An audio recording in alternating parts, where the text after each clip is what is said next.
La la la la la la la la la la la la la la la la la la la. La la la la la la la la la la la la la. You know, when I'm going off like that, you know how gleeful I am. If I used to go off like that, and I have a granddaughter. She was, when she was, is what I meant to say, is when she was about this high, I'd be going off like that, and she'd be dancing around me like a mulberry bush in glee, knowing full well I was okay to be around. I wasn't going to hit anybody. Nope. Don Quixote really didn't have anything in his hand. He had the merit of his wits and the accuracy of his vocabulary. That's what he used. Like David facing Goliath.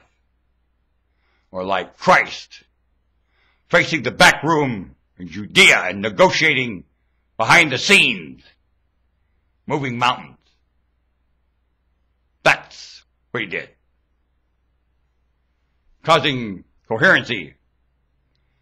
Everybody remembers they're on the same side. They're really nice people. They were a master at it and instructed in how to do it. And you and I didn't get that passed on to us.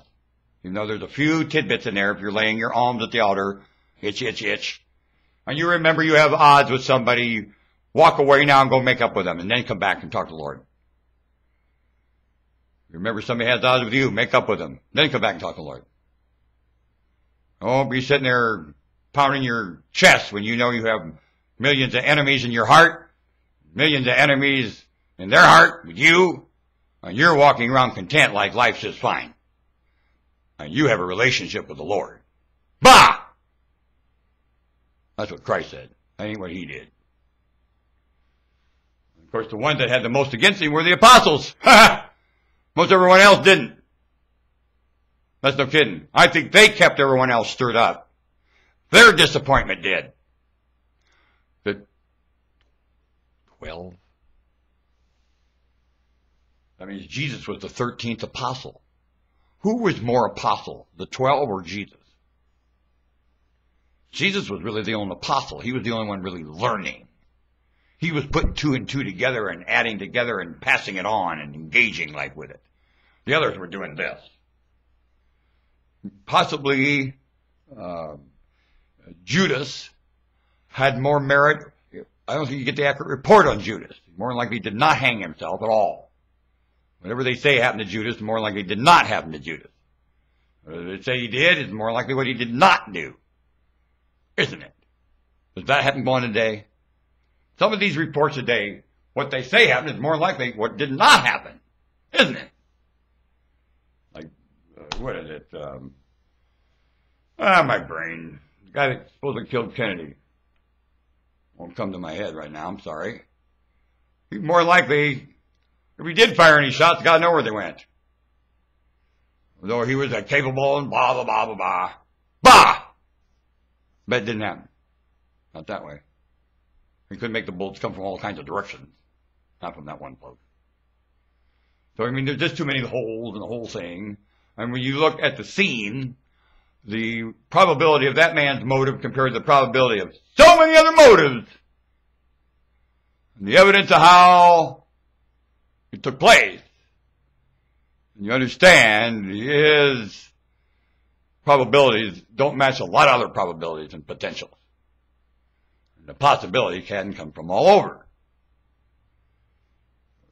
The most horrible thing about the absence of John Kennedy to this nation is the lying before and after. The lying he tried to effect. The lying that killed him by employees. May God damn every employee on this planet right now, or has ever lived here, or ever shall. Do you like me saying that? Wonder why I would say it crack like that. What has employment done here? Where's the forest? Where's the sentiment? Where's the weaning? Where's the respect for the offspring before they come?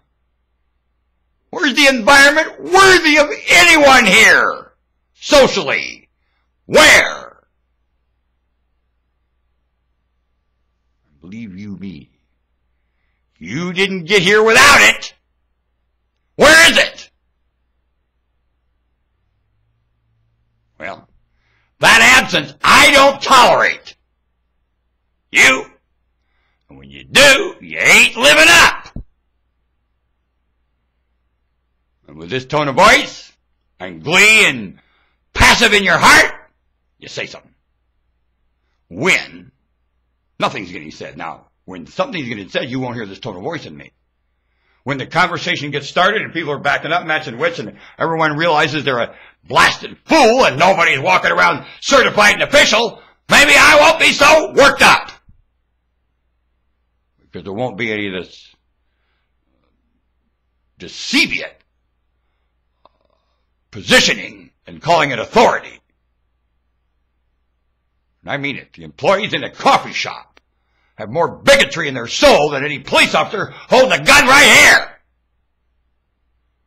here. Hey, police officer, press that weapon hard rather than go in a coffee shop and get insulted. Any day. Ah! Any day! I'll take a booting from a police officer in the United States of America rather than be insulted by some idiot in a coffee shop. Because she thinks I don't have the merit to just buy her wares. Idiot! Yay, United States police officer. Every one of you. The most brutal, I'll tell you. Alrighty. I know where my bread's buttered. When it comes to respect, when it comes for giving a damn about me, I'll take the police officer. How about you? He'll tell me to go behind the tree and take a leak and make sure nobody sees me. That's what he'll tell me. Will she? I'll call a cab, you go back there. Hell, the cop told me to go behind the tree. Shut up. What do you know? And she was a female cop, too. I shall return, Bare Bones Broadcasting. Am I sinking in? Yes, you are. The chair is getting deeper and deeper, you moron. Get up and clean the chair. I shall return. Sinking in. Or we're spelling Bare Bones Broadcasting as a Skeleton Nation. Entertainment. All right.